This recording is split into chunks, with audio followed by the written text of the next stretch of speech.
Comment ouvrir des assets avec C++ dans Unreal? Chose qui peut être quand même utile si jamais vous voulez sauver des clics à votre utilisateur et ouvrir les assets pour lui. Donc, on est parti. Donc, comme d'habitude, je suis dans un header file complètement nouveau, sauf les trois petites fonctions qu'on va faire aujourd'hui. Et les fonctions, vous allez voir, sont super simples. Je vais juste descendre, juste ici pour qu'on puisse voir toutes les trois fonctions. Et les voici, les trois fonctions qu'on va faire aujourd'hui. Donc, on a premièrement le Open Asset Window. Celle-là va simplement s'occuper d'ouvrir une fenêtre pour votre asset.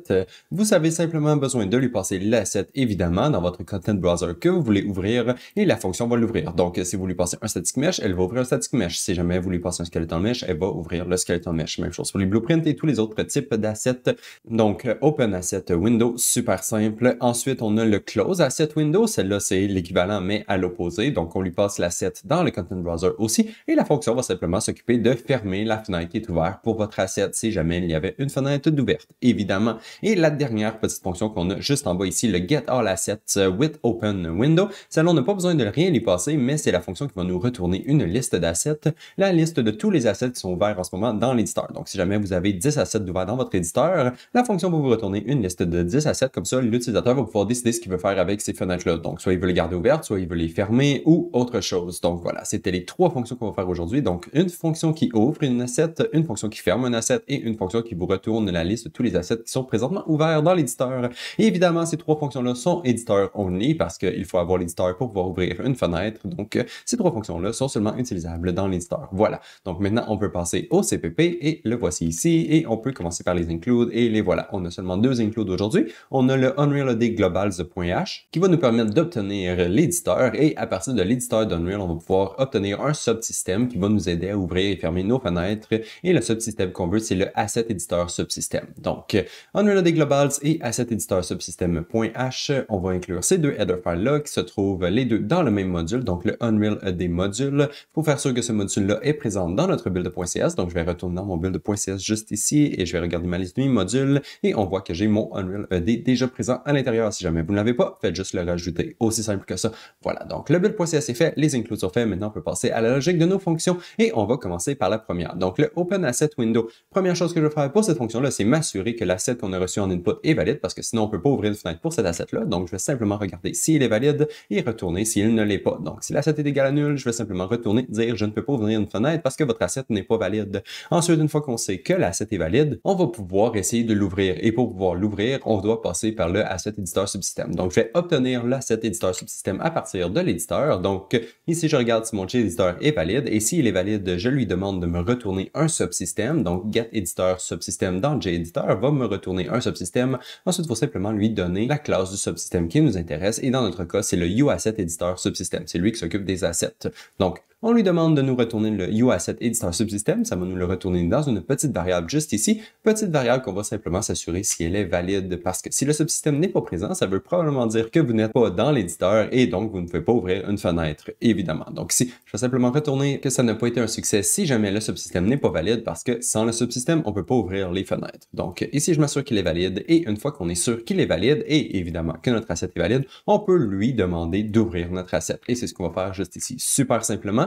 Asset Editor Subsystem, on appelle la fonction Open Editor for Asset et on lui passe l'asset qu'on veut ouvrir. Aussi simple que ça, la fonction va essayer d'ouvrir l'asset pour nous et va nous retourner un petit booléen qui va nous dire s'il a été capable d'ouvrir l'asset ou non. Si jamais ça a été un succès, je vais dire à mon utilisateur que ça a été un succès. Si c'est un fail, je vais dire que ça a été un fail. Mais c'est aussi simple que ça. On n'a absolument rien à faire, juste à appeler cette fonction-là au final. Et le subsystem s'occupe de faire tout le travail pour nous. Voilà. Donc ça, c'était pour notre première fonction. Maintenant, on peut passer à la seconde. Donc, comment qu'on ferme un asset qui est ouvert? Eh bien, ça va être pratiquement la même logique. On regarde si notre asset qu'on a reçu en input est valide. Évidemment, s'il n'est pas valide, il n'y aura pas de fenêtre ouverte. Donc, on peut simplement retourner immédiatement.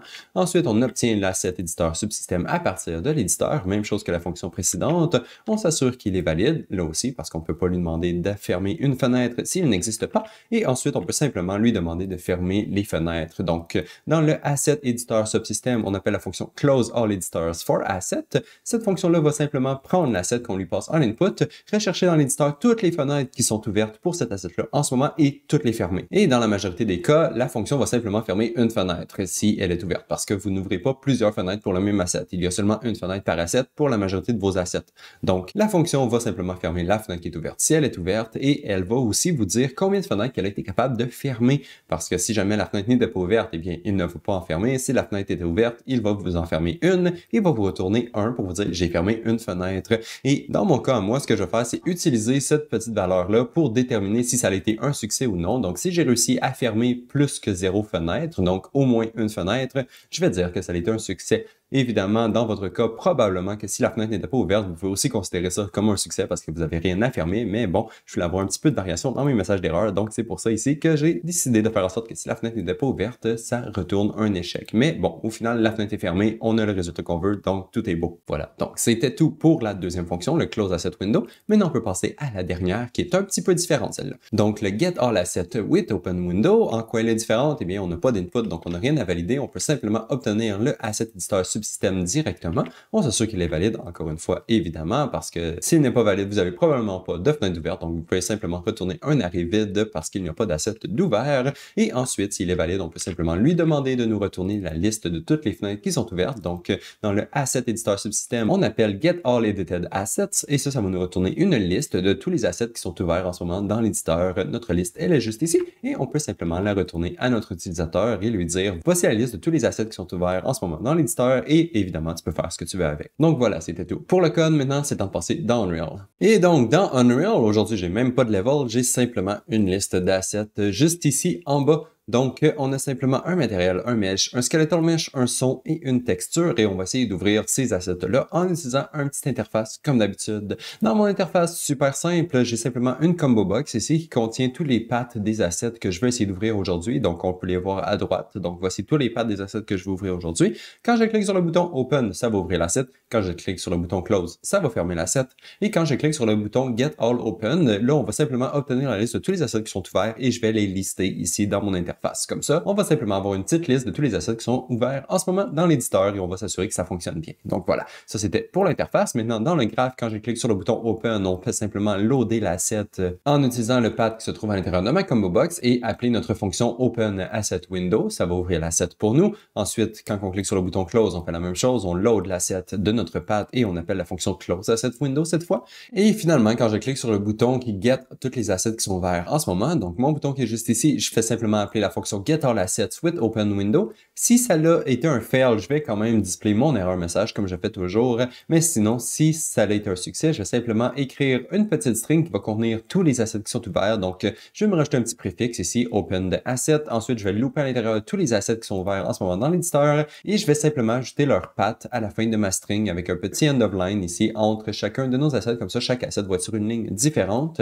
Je vais me construire ma petite string juste ici et ensuite, je vais simplement la display à l'intérieur de mon interface comme je le fais d'habitude, mais cette fois, je me suis construit ma string manuellement au lieu d'obtenir la string qui vient à partir de ma fonction. Voilà. Donc maintenant, on va aller tester, voir si ça fonctionne. Donc, je vais rouler mon éditeur Utility Widget juste ici et par défaut, il y a déjà mon matériel de sectionné. Donc, je peux faire un Open. Ça va ouvrir mon matériel ici à gauche. Parfait. Je peux essayer de le close. Ça va le fermer. Je peux essayer d'obtenir la liste de tous les assets qui sont ouverts en ce moment. Ah, ça me dit que j'ai un asset ouvert. Ah, ben oui, c'est mon asset qui est juste en dessous ici. Mon éditeur Utility Widget, il est ouvert. Donc, je peux le fermer par exemple. Et maintenant, si je fais un Get All Open, je n'ai plus rien à l'intérieur. Évidemment, parce que j'ai fermé tous mes assets.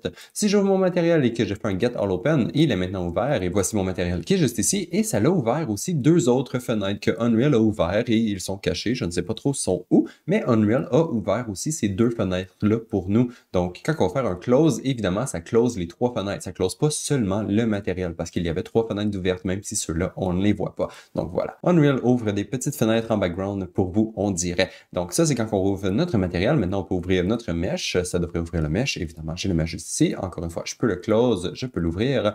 Donc, je peux ouvrir tous mes assets. Donc, mon skeletal mesh, mon son. Je peux ouvrir ma texture, open encore une fois. Je peux décider de fermer n'importe lesquels. Donc, mon skeletal mesh, et voilà, il est fermé. Si j'essaie de le fermer une deuxième fois, je peux dire que je n'ai pas réussi à fermer mon asset parce qu'il était déjà ouvert. Si je le rouvre, là, je peux le fermer. Donc, s'il était déjà fermé, je ne peux pas le fermer une deuxième fois, évidemment. Et à la fin de tout ça, je peux simplement obtenir la liste de tous les assets qui sont ouverts et on voit que je les ai tous ici. Donc, j'ai mon matériel, mon mesh, mon skeletal mesh, mon son, ma texture et les autres fenêtres qui sont ouvertes par Unreal quand il essaie d'ouvrir un matériel. Je peux les fermer, ceux-là, en fermant mon matériel. Et voilà, j'ai simplement mon mesh, skeletal mesh, son et texture. Et ça va conclure la vidéo d'aujourd'hui. Donc, on se revoit dans la prochaine. Bye bye!